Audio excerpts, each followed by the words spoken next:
하나님은 성부십니다. 거룩하신 아버지. 할렐루야. 그는 홀로 지존하신 분. 궁창, 그러니까 하늘이 있기 전에 먼저 영계가 있습니다. 영계 하늘이 있기 전에 누가 계셨냐면 자존하신 하나님이 먼저 계셨습니다. 그때는 하나님의 아들도 그의 품 안에서 계셨고 성령님도 그 안에 계셨기 때문에 하나님을 삼위일체 하나님이시라고 우리가 말합니다. 해와 달과 별들이 떠 있는 궁창의 하늘은 어떤 곳이냐면 태초에 하나님께서 지으실 때에 지금 만드신 겁니다. 그래서 창세기 1장 1절에 말하는 태초가 바로 그때를 가리키는데, 그러나 영계는 우리가 들어갈 하나님의 나라 천국은 어떤 곳이냐면 먼저 하나님께서 하늘보다 먼저 지으신 곳이라고 보면 됩니다. 그런데 하나님은 그 영계 하늘이 창조되기 전부터 어떤 분이시냐면 자존하신 분, 스스로 계신 분. 여러분들 성경 읽을 때 요한복음 1장 1절에 태초에 말씀이 계시니라 하셨습니다. 이 말씀이 하나님과 함께 계셨으니 이 말씀은 곧 누구라고 했습니까? 하나님이시거든요. 그러니까 우리가 보는 해와 달과 또 별들을 짓기 이전부터 하나님의 말씀이 계셨고 그 말씀이 곧 하나님이시라고 우리에게 명령하고 계십니다. 그러니까 요한복음 1장 1절 태초와 창세기 1장 1절 태초는 똑같다고 하신 분이 계신데 같지 않아요. 창세기 1장 1절 태초는 하나님께서 천지를 만물을 창조하실 때를 말하는 것이고, 요한복음 1장 1절에 나타나는 태초는 영원 전부터 계신 하나님에 대해서 가리키는 겁니다. 할렐루야. 그러니까 더 영적으로 깊이 들어가려면은 요한복음을 먼저 여러분들 깊이 읽으시기를 바랍니다. 그러니까 다시 말씀드리면 하나님 이상은 아무도 없어요. 하나님 그 위에는 아무것도 없습니다. 오직 하나님이 태초에 계신 영원 전부터 영원 전까지 살아계신 하나님. 할렐루야. 하나님만이 유일하게 홀로 자존하신 분. 그래서 우리는 그분을 믿는 것이지 하나님이 지으신 돌과 나무나 어떤 형상을 믿는 것이 아니에요. 그런데 오늘 기독교인들은 자칫 잘못하면 하나님을 믿는 것이 아니라 건물을 믿게 되고 목사를 믿게 되고 또 어떤 신념을 믿게 됨을 통해서 그것이 신인 것처럼 착각하며 사는 사람들이 얼마나 많은지를 모릅니다. 여러분들, 하나님은 하늘을 왜 만드셨느냐? 하나님은 아들을 위해 만드셨습니다. 아들이 다스릴 수 있도록 하나님이 공간을 만들어 주셨지요. 그런데 아들이 아버지 품속에서 나오셔서 그대로 하늘에 들어가셨다면 말씀 그대로 아버지의 그 자존하신 영생과 아버지의 자존하신 영생이 공존하기 때문에 그냥 그렇게 묻고 나갈 수밖에 없게 됩니다. 아들은 이처럼 자신이 아버지와 동등한 존재가 되는 것을 합당하게 여기지 아니하셨고, 그는 어디로 오게 됐냐면 우리가 살고 있는 이 땅에 오시게 되었던 겁니다. 그리고 그는 죽음을 통해서 자신의 영원한 생명을 소멸하면서 오직 아버지의 영원한 생명을 의지하고 다시 산 거예요. 그러니까 하나님의 아들이 이 땅에 생명을 가지고 오셨지만은 어떻게 자기의 생명은 죽었습니까? 살았습니까? 죽어요. 육체의 죽음을 죽습니다. 그리고 부활은 누구의 생명으로요? 아버지의 생명으로 부활하신 겁니다. 그러니까 우리 기독교인이라면은 좀 생각이 좀 가지세요. 부활이란 말이 그냥 뭐 죽었다 살아난 마술처럼 매직처럼 뭐 엎어졌다 일어나는 것이 부활인 줄 알고 있는데, 예수님은 자기 생명을 우리를 위해서 내어 주셨습니다. 값을 치러 주셨어요. 그리고 난 다음에 하나님의 그 생명을 취해서 위대하신 하나님, 영원하신 하나님, 유일하신 하나님의 이름을 높인 겁니다. 존귀하신 하나님. 그래서 그는 죽음을 맛보시기 위해서 어떻게 되냐면 천사보다 조금 못한 인자로 오셨지만은 사도행전 20장 28절에 하나님의 아들 인류를 위해서 자기의 영원한 영생하는 생명을 소멸해 버려요. 그리고 자기 피로 인류를 사버린 겁니다. 무엇과 같으냐면요, 여러분들 그 물건을 살려면은 무엇이 있어야죠? 값을 치러야 되지요. 그렇죠? 물건값이 정해져 있잖아요. 그냥 여러분들은 아무 때나 된 것이 아니라 예수의 생명으로 여러분들을 구원하셨고 예수의 피로 여러분들을 생명을 지급해 주신 거예요. 할렐루야. 그 예수 믿는 게 얼마나 귀한 거야. 이처럼 하나님의 아들은 자기 생명으로 우리를 사셨습니다. 그러니까 내가 내 생명입니까? 하나님의 생명입니까? 하나님의 생명이죠. 아멘. 우리 인생은 덤으로 사는 인생이에요. 여러분들의 인생은 여러분들 것이 아닙니다. 여러분의 생명은 여러분 것이 아니라 누구 거예요? 하나님의 아들 예수님의 생명을 그 덤으로 내가 산 거예요. 예수님은 소멸시키십니다. 아멘. 이처럼 하나님의 생명으로 그 하나님의 아들은 자기 생명으로 우리를 사셨어요. 그래서 그는 자기를 죽음에서 구해달라고 아버지께 간구하셨던 겁니다. 만일 예수께서 영생하는 자기의 생명으로 살아났다면 이는 죽을 것이 아니라 곧 기절했다 일어난 것밖에 되지 않거든요. 그렇지 않습니까? 예수님은 자기 생명을 버리신 겁니다. 만약 그렇다면 그가 우리를 사실 수는 없습니다. 그는 영생하신 자기 생명을 소멸하셨기 때문에 아버지와 동등하실 수가 있습니까? 없어요? 없습니다. 그래서 아버지의 이름을 높이는 거예요. 그러니까 여러분들은 왜 그렇게 하나님의 이름을 높이는 것을 그렇게 극히 소심하고 계십니까? 하나님은 그를 의롭다 하시고 하나님의 영원한 생명으로 그를 살리셨잖아요. 이처럼 예수께서 벌하신 것은 자신의 영원한 생명으로 살아나는 것이 아니라 누구의 생명으로요? 아버지의 영원한 생명으로 살아난 거예요. 그래서 우리가 하나님이 우리를 사랑하는 이유가 뭐예요? 우리 왜 사랑할까요? 여러분들 헌금 많이 해서요? 여러분들 교회 전도 많이 해서요? 만약에 하나님의 기준 같으면 다 죽어. 하나님의 주신 그 능력을 아주 하찮게 귀하게 여기지 않고 하찮게 여기고 하나님의 약속을 밥 먹듯이 어기고 하나님이 주셨던 그 길들에 대해서 생각하지도 않고 우리 인간 개개인을 놓고 본다면은 아무도 구원할 수가 없어요. 처음부터 끝까지 거짓말쟁이요, 사기꾼이요. 요한복음 8장 44절처럼 인간 자체는 마귀가 압이기 때문에 속이고 죽이고 거짓말하고 험담하고 강간하고 죽고 얼마나 그래요. 그런데 내가 예수 그리스도의 이름을 부르는 순간에 나는 옛것이 되어버려서 죽었습니다. 예수님의 십자가에 달려 들어오셨을 때에 인생이 갖고 있던 라이프, 생명은 죽은 거예요.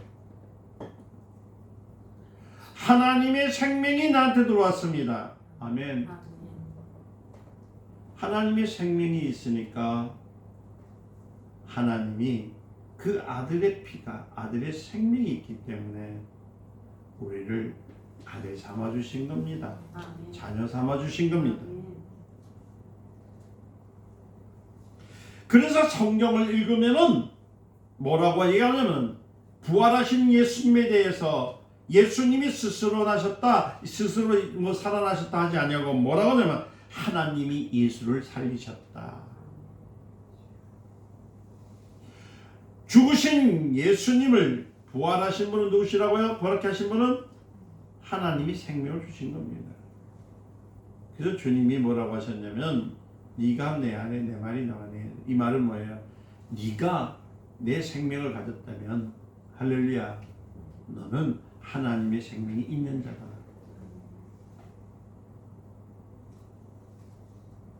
그러면 예수의 영원한 생명은 어디에 갔습니까? 그는 자기의 영원한 생명을 소멸한 대신 그것으로 우리를 살리셨다는 거예요. 나를 살리셨다는 거예요.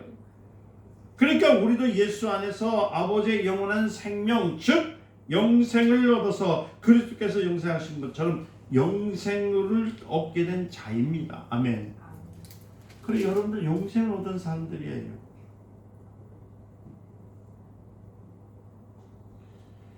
이처럼 그리스도를 부활하게 하신 영생도 아버지의 생명이요, 우리가 받은 영생도 누구요? 영원하신 아버지의 영원한 생명이라는 겁니다.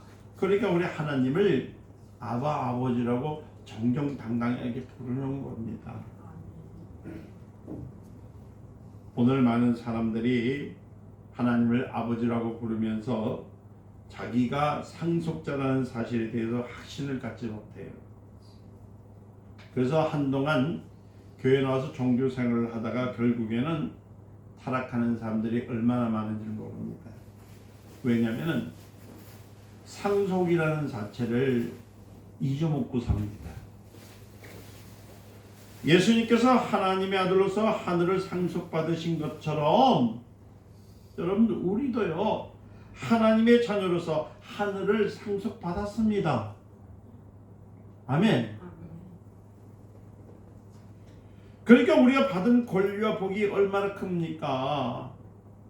축복 받았잖아요. 하늘나라를 상속받은 거. 우리 권사님 땅 갖고 계시잖아. 그걸 자녀들한테 상속해주면 예를 들면 얼마나 좋을까, 그죠? 사람들이 무슨 말인지 이해되셨는가요? 상속은 뭐예요? 아버지의 재산을 내가 얻는 거잖아. 그렇죠? 근데 딱 요만큼만 받아도 그냥 와, 우리 아버지가 줬어. 와, 우리 엄마가 남겨줬어. 아주 그냥 진짜 콧구멍이 벌렁벌렁 해가지고 심장이 두구두구 해가지고 얼마 되지 않는 밭대기도 받았다고 좋아가지고 그냥 막 온 동네 자랑을 다 하면서 영원한 나라, 영원한 세계를 상속을 받았는데 왜 여러분들 심장이 안 뛰냐고요? 왜 감사가 없냐고요? 왜 기쁨이 없어요?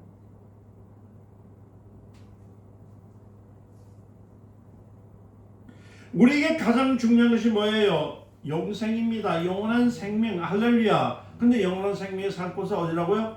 영생입니다. 그죠? 영의 세계죠. 천국입니다.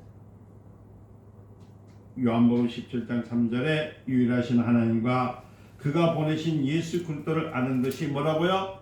영생이니라. 할렐루야. 그러면 영생을 얻기 위해서는 어떻게 해야 됩니까?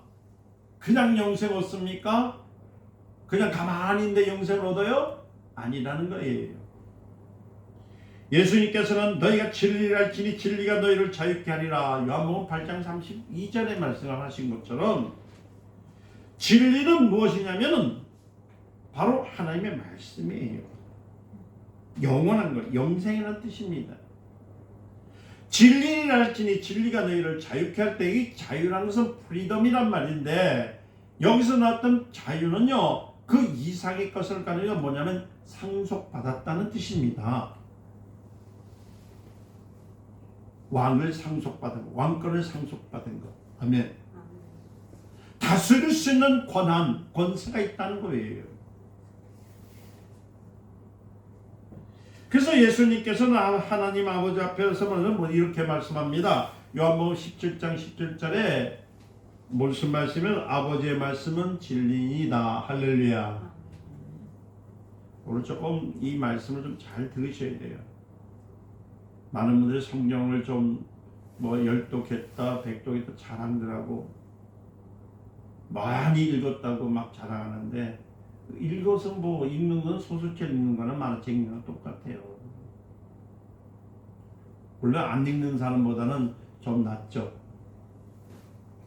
그러나 성경이 무엇을 얘기하며 어떻게 무엇을 우리에게 조명하고 있는가를 모르면서 읽으면요, 이거 아무것도 아니에요. 마치 초등학교 6학년이 고등학교 3학년에 교과서 중에서 수학책을 풀려고 애를 쓰는 것 똑같은 거예요.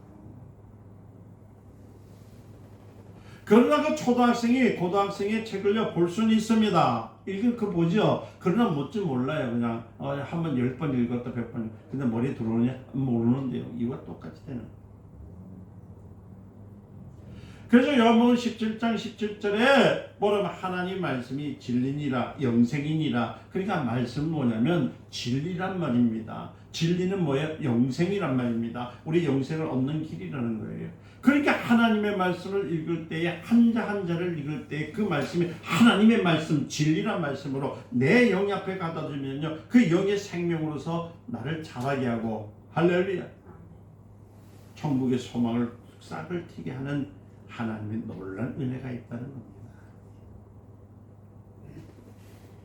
그러니까 영원부터 영원 전까지 영원토록 참된 생명을 보장하는 것이 어디 있다고요? 하나님 말씀에 있어요. 그런데 예수님께 또 말씀하시기를 요한복음 14장 6절에 내가 곧 진리다. 즉 예수님이 말씀이라고 하셨어요.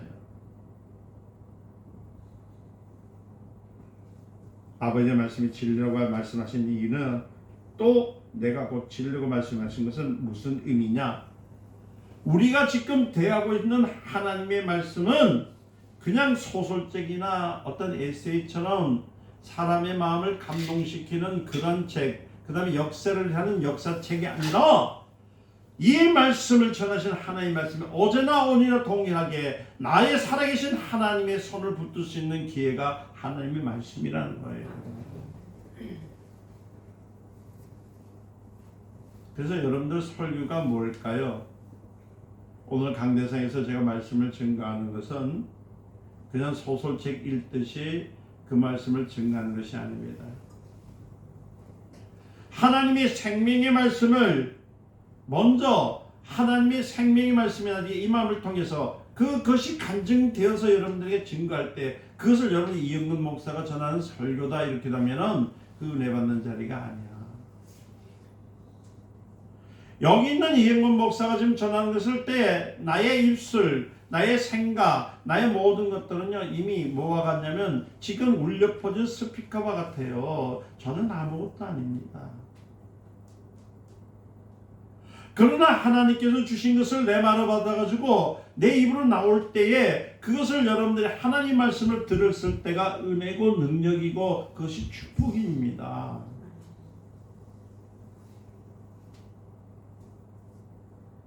그래서 사람들은 무엇을 보려면은 예수님의 생애를 통해서 우리는 가시적인 것들을 보려고 합니다. 그러니까 여러분들 성경에 기록된 이유들은 뭐예요? 인간들이 보편적으로 느꼈던 것, 행했던 것, 그렇죠? 알 수 있는 것들. 성경이 참 쉬워요. 여러분 물 위를 걸었다 할 때 그냥 물 위를 걸었지 뭐 거기에 무슨 모타 달린 뭐 신발을 신었습니까? 고무가 막 둥둥 뜨는 고무신이 있습니까? 그것도 아니잖아요. 성경 아주 보편적이에요. 애들이 들어도 이해되는 거. 근데 이해되지 못한 게 뭐냐면 내가 못 뜨니까 예수님은 어떻게 떴을까? 이런 의문은 있겠지요. 그렇죠? 병자를 고쳤습니다. 그래 병자를 고쳤는데 어떤 여자니까 혈류병이 있는 여자입니다. 그거는 피가 멈추지 않습니다. 많은 의사들이 손을 대가지고 고치려고 했습니다. 근데 예수님이 고쳐주셨대요. 믿으면 됩니다. 아멘. 어떻게? 하나님이 하셨으니까. 그 영의 생명이 있는 말씀을 내가 믿으면 되는데 내가 그것을 비판하고 쪼개고 그것을 자꾸 분할시켜가지고 어떻게 고쳤을까? 왼손으로 맞췄을까? 아니면 뭐 하늘에서 천사가 뭐 바늘을 걷고 꼬맸을까? 그런 생각하지 마세요. 어제 저희 친구들이 둘이 찾아왔어요. 그 교회에 대한 얘기, 설교에 대한 얘기를 했습니다. 한 사람은 김해중앙교회죠. 여러분 뭐 아시는 데는 아주 큽니다. 대타이 큽니다. 빚도 많습니다. 아주 그냥 몇천 명이 아니라 몇만 명이 넘는 교회인데 거기 댕겨요. 안수집사예요. 한 사람은 서문교회라고 아주 인산동에 오랜 전통된 교회입니다. 거기도 한 400~500개입니다. 그러면서 서로 듣기를 한 사람은 이렇게 주장합니다. 아, 우리 목사님의 설교는 참 카리스마가 있고 멋있는, 부교육자들의 설교는 참 힘들더라. 또 한 사람 얘기합니다. 아, 우리 목사님이 병상에 누워 있기 전에는 말씀도 또렷해가지고 참 과학적으로 아주 철학적으로 잘하셨는데 이제 어느래가 잘 안 들리더라고요. 그러면서 반박하는 말 가운데 이런 말씀을 합니다. 뭐라고 하냐면 나는 설교를 듣지 않습니다. 하나님께 예배를 드리러 갑니다. 이렇게 두 녀석이 그렇게 얘기를 하더라고요. 그래서 옳거니 아직 정신을 못 차렸구나. 그래서 제가 그랬어요. 가슴에다 찔렀어요. 네가 먼저 성도가 되어야 돼. 네가 먼저 신앙인이 되어야 돼.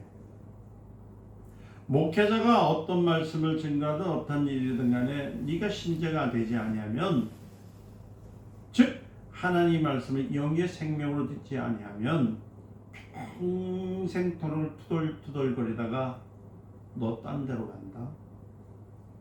이러면서 두 녀석한테 내가 죄송합니다. 친구니까 얘기하는 거예요. 그래서 한 가지를 가르쳐 드렸어요. 철학으로 전하는 말씀이 아니야. 과학으로 말씀을 전할 수도 없어. 하나님의 말씀은 즉 생명이기 때문에. 다시 말씀드릴까요? 여러분들이 식사하실 때 밥을 먹을 때 이 영양가가 몇이고 이거 먹었을 때 내 내장으로 들어갈 때 가지고 이게 뇌로 가는 건지 발로 가는지 발가로 가는지 여러분 알고 계세요? 모르고 계세요? 모르잖아요. 그냥 배만 든든 오늘 먹었다. 그 다음에 누가 이래요? 내 위장에서 막 일을 해가지고 세포들이 거기서 하나하나 그죠? 간에서도 나들아주 그렇죠. 이와 같이 먼저 내가 영생의 자리에 선 사람인지 내가 하나님의 자녀인지 내가 또 크리스찬으로서 주님의 일을 온전한 마음으로 내가 받들어 사는지 내 스스로가 먼저 알기 시작하면요, 하나님 말씀 그 한 글자를 들을 때라도 내가 읽을지라도요 그것이 영의 생명으로서 살아나기 시작하고 이적을 만든단 말이에요. 그런데 많은 성도들은요 하나님 말씀을 안 들어요, 안 읽어요, 그리고 안 받아들여요. 머리로서 자꾸만 판단합니다. 그런데도 하나님께서는 우리들이 쉽게 주님을 만날 수 있도록 성경을 통해서 예수님의 생애를 보여주고 또 예수님의 생애를 알기 위해서 많은 선진들, 많은 사람들을 통해서 그분이 오셔서 이렇게 했다는 것을 보여주기 위해서 성경을 우리에게 주셨잖아요. 이 성경을 알기 위해서 내가 공부하고 내가 과학적으로 어떤 철학적으로 하는 것이 아니라 오직 성령이 임하시면 주의 영을 통해서 하나님 말씀을 믿어지게 하고. 아멘.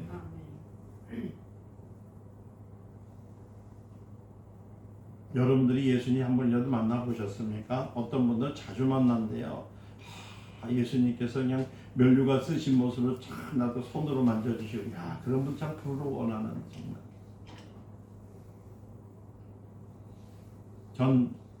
제가 진짜 공고했을 때에 죽음 앞에 섰을 때 내가 이 땅에 살 때 어떻게 살까? 더 이상 살 수가 없다라고 이 땅에 대해서는 포기하고 있는 순간에 주님의 음성은 들었습니다.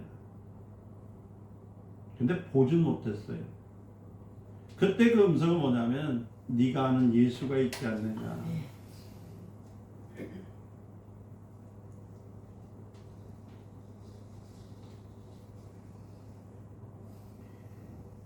성령님은요 우리에게 장래나 미래를 알려주시는데 그는 자의로 저기 스스로 얘기하는 것이 아니라 하나님의 하신 말씀을 우리에게 가르쳐 주시기 위해서 오셨단 말이에요. 요한복음 16장 13절에 14절 말씀을 보니까 그렇단 말이에요. 그러니까 하나님 말씀은 예수의 생애에 딱 맞췄습니다. 예수의 생을 통해서 통상적으로 우리에게 지금 나타내게 주신 거예요.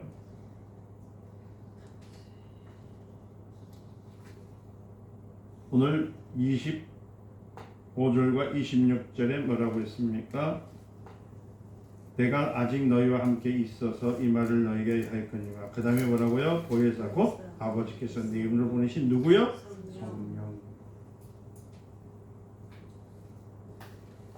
여러분들은 성경을 읽든지 또 여러분들이 생활을 하시든지 어떤 일이 있을때도 성령을 꼭 의지하시길 예수님을 축원드립니다. 그러면 여러분 과거나 미래나 현재뿐만 아니라 하나님의 말씀 감춰있던 비밀도 가르쳐 주신 분은 성령이에요. 제가 목회자로서 한 가지 주의하는 것이 뭐냐면요, 내가 배웠다고 해서 하나님 말씀을 오판해서 내 스스로 판단해서 하나님 말씀을 증거하는 것이 아닙니다. 하나님의 말씀이 가라 하니까 가는 것이고 하나님 말씀이 멈추라니까 멈추는 거예요. 며칠 전에 저한테 전화가 왔습니다. 자기가 기억력이 있는지 없는지 모르는데 한 번씩 자기 1년에 한두 번씩은 11조를 띄먹는데요. 자기 얘기예요. 자기 얘기. 그런데 띠 잡술 때는 내일 내주지 이렇게 사는데 딱 잊어먹는다네요. 그래서 띄어먹는데, 그런데 꼭 어떤 권사님이 그걸 아시는가 봐. 뒤에서 얘기하기를 뭐라고 하면 이렇게 얘기하더랍니다. 1년에 그것도 12월 달 되면 옆구리 콕 찔러서 얘기한대요. 너 그때 11조 띄어먹었지 이런다는. 그건 자기는 모르죠. 기억력이 없으니까. 그래서 그것을 나는 기억도 못하는데 옆에 있는 사람에게 기분이 나쁘다 이거예요. 그래서 목사님, 내가 띄어먹었는지 안 띄어먹는지 모르겠는데 또 혹이 띄어먹어도 하나님 자녀니까 괜찮은 거 아닙니까? 이렇게 질문이 왔어요. 제가 그랬어요. 띄어 잡수신 분도 잘못이고 띄어먹었다 고발한 사람도 잘못이요. 그랬어요. 그거 쌤이네. 띄어먹은 사람이 오죽했으면 띄어먹었겠냐. 그러나 생각나면 내야 됩니다. 왜냐하면 그것은 하나님의 말씀의 법이기 때문에 하나님께서 즉 다시 잘 들으셔야 돼요. 제 말은 무슨 말인지 여러분들한테 얘기하는 게 아니에요. 그분한테 얘기한 겁니다. 잘 들으셔야 됩니다. 이렇게 했어요. 그래서 이렇게 얘기해 줬어요. 하나님의 말씀을 지키는 것은 성도의 의무입니다. 아멘.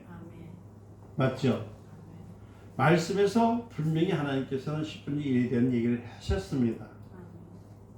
아예 어떤 또 멍청하신 분 목사님은 또 그거 띄어잡숴도 된다고 또 공공연히 인터넷에도 내놨더라고요.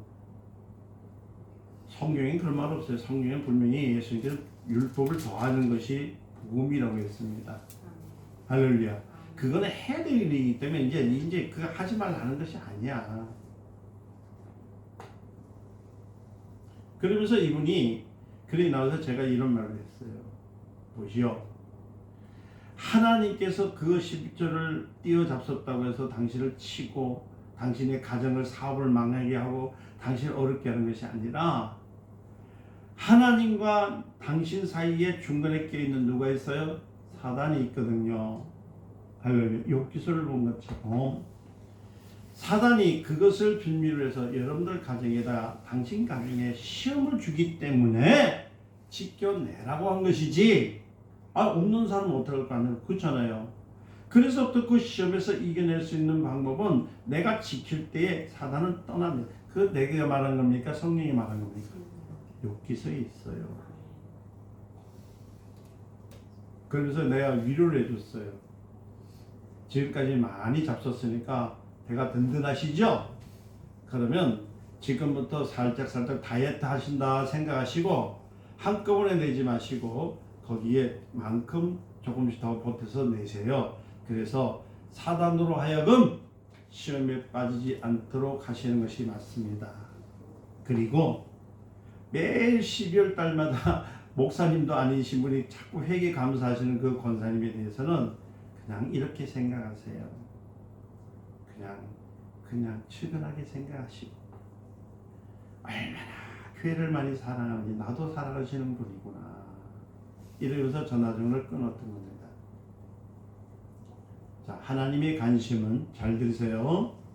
하나님의 관심은 여러분들의 생활 속에서 실수한 것을 지적하는 것에 관심을 가신 분이 아니라, 하나님의 관심은 여러분들의 생명이 하나님의 나라에 온전히 들어갈 수 있도록 주님은 거기에 관심을 두고 계시다는 것을 좀 깨달으라는 얘기예요. 아멘. 사도행전 1장 3절에 보니까, 4절에 보니까 뭐라고 하냐면은, 예수님께서 자기를 믿는 자들과 성도들이 간곡히 부탁하신 것이 뭐냐면 성령을 받으라는 말이 하니까 무슨 뭐 돈 줘가지고 뭐 캐치듯이 받으라는 것이 아니라, 이것을 다른 말로 하면은 내 영으로 받아들여라, 모셔라는 뜻이에요. 이와 같이 신앙의 기초가 잘 되면요, 안사가 형통해져요. 그래서 예수님께서 먼저 그의 나라와 그 의를 구하라, 그러면 이 모든 것이 이루어지리라. 다시 말씀드립니다. 너희는 나를 누구로 하느냐 했던 예수님의 질문에 베드로가 이런 아주 명대답을 합니다. 뭐라는? 주는 그리스도시요 살아계신 하나님의 아들입니다. 다른 제자들은요, 병 고치는 데다가요, 은사능이 나타나는 일들요, 그리고 가난하고 병든 사람들에게 주는 거요, 그리고 착한 일을 하는 것에 눈을 그고요, 자기가 나갈 때 귀신이 쫓아나가는 데에 관심을 가졌지만은, 베드로는요, 무엇을 봤냐면 예수님을 보았다는 거예요. 관심은 생명이 있는 것을 보았습니다. 그래서 주는 그리스도시여 살아계신 하나님의 아들입니다 했더니, 바요나 시몬은 참 그것은 누가 한 거야? 혈육이 한 것이 아니라, 다시 말하면 세상적인 눈으로, 세상적인 관념으로, 세상적인 방법으로 너는 하나님의 나를 본 것이 아니라, 누가요? 하나님께서 눈을 열어주셨기 때문에, 누가요? 성령이 너를 눈을 열어주셨기 때문에 너는 영의 세계를 보았구나. 이때 예수님께서 말씀하십니다. 너는 베드로라고, 넌 베드로라. 내가 이 반석 위에 내 교회를 세우리니 음부의 권세가 이기지 못하리라. 또 이 교회라니까 또 천주교에서는 열쇠 찾으려고 죽었던 베드로의 그 열쇠 빼들어서 교황 만들고 그랬잖아요. 여기서 사용되었던 베드로는요, 원문은 페트로스라는 거죠. 페트로스라는 말은 반석이라는 단어인데, 원문이 페트라는 겁니다. 그 페트라는 뭐냐면 땅속 깊이 밖에 있는 암만을 말하는 겁니다. 그냥 말이 아니라 누가 흔들어도 되지 않고 포크레인이 갖고 와도 안 되고. 이해되셨어요? 주는 그리스도시여 살아계신 하나님의 아들이라. 이것이 뭐냐면 베드로가 그 고백을 할 것이 바로 그의 신앙 고백이었던 겁니다. 그래서 주님은 바로 너는 베드로라 하는 것을 반성하, 그것이 신앙의 기초가 됐구나. 너는 하나님의 나라에서 볼 튼 것, 하나님의 뜻을 알고 있구나. 그러니까 넌 천국 열쇠를 가지고 둔다, 너는 맨다, 이 말씀을 하신 거지요.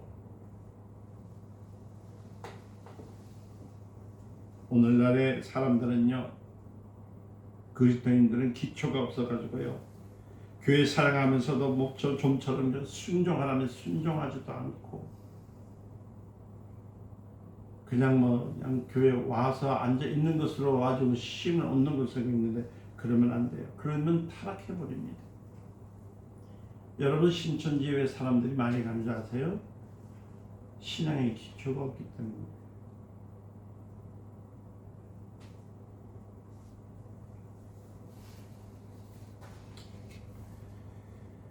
그래서 우리는 신앙의 기초를요, 뭐로 한다고요? 주는 그리스도시여 살아계신 하나님의 아들입니다 했던 베드로의 고백처럼, 예수는 나의 주님이십니다. 하나님은 나의 아버지십니다. 아멘. 난 하나님의 자녀입니다. 난 천국의 소망이 있습니다. 이 땅에 많은 환난과 핍박은 수도 없이 온다 할지라도 난 거기에 관심이 없습니다. 나의 관심은 오직 아버지의 품이야. 내게 생명을 주시기. 그래서 감사에 대한 예물들 드릴 때도 그 생명이 있는 예물을 드리는 겁니다.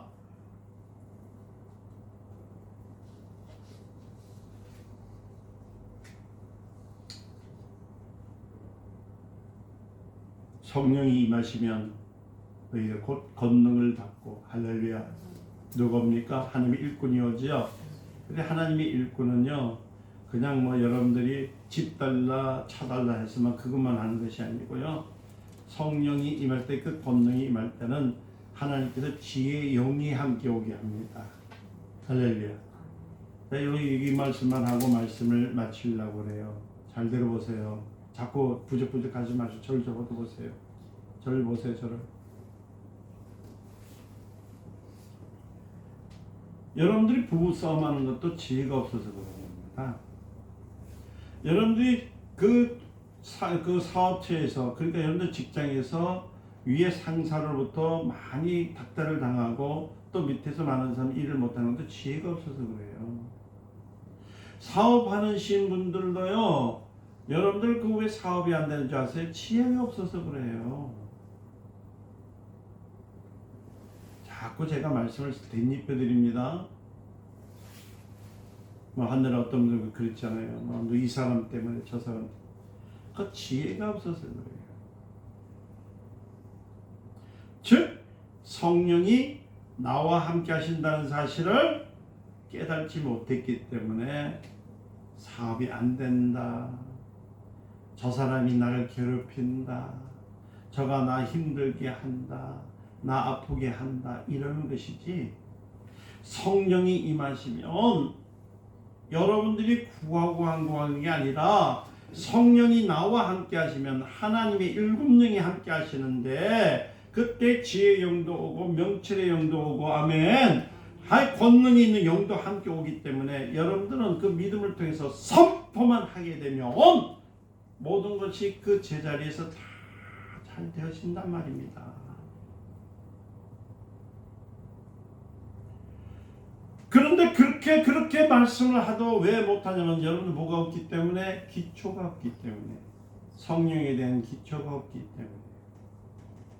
오늘부터 성령에 대한 기초를 잘 사용하시기 위해서 축원드립니다.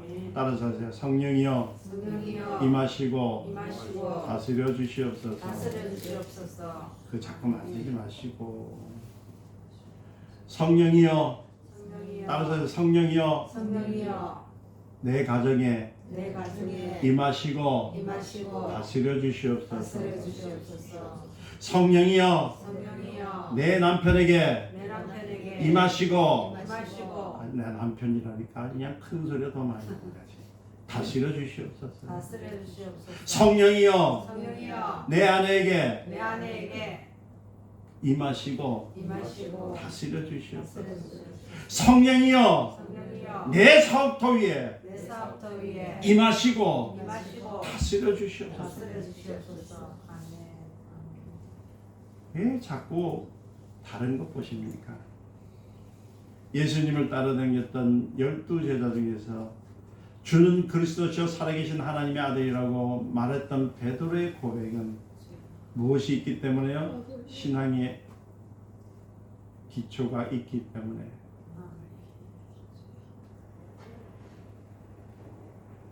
그런 신앙의 기초를 잘 가지시기 바랍니다. 그래서 여러분들 저희 성경 공부했죠? 여러분들도 별거 아닌 것처럼 들으셨죠? 좀 다시 한번 또 듣고 또 들어보세요. 그래서 신앙의 기초가 잘 되셔서 나는 하나님의 자녀다. 내 생명이 아니라 누구의 생명? 예수의 생명. 사나 죽으나 나는 예수를 위해 산다. 죽음도 두렵지 않다. 천국은 나의 것이다. 할렐루야. 나는 아버지께 간다. 저는 이런 단단한 정말 멋진 신앙을 가져서 참으로 이 험한 세상, 어려운 세상에 좌절되거나 포기하는 사람들이 되지 말고 굳건한 반석이신 예수의 그 믿음 속에서 온전히 나가시기를 예수님을 축원드립니다. 기도하겠습니다. 하나님 사랑합니다. 축복합니다. 역사해 주심을 감사합니다. 오늘 이 시간 주님의 저들에게 주의 영을 통해서 충만케 해주시고 베드로가 주는 그리스도셔 살아계신 하나님의 아들이라고 고백했던 것이 베드로가 잘나서가 아니라 누가요? 성령이 임하셔서 본능으로 했던 고백입니다. 우리도 성령이 임하시옵소서, 다스려 주시옵소서, 우리의 입술을 주장하여 주시옵소서, 생각을 주장하여 주시옵소서. 그래서 멋있는 사명자로서 마지막 주님의 나라의 일까지 멋지게 아름답게 힘있게 살아가는 주님의 자녀들이 되게 하여 주시옵소서. 예수님의 이름으로 기도드리옵나이다. 아멘.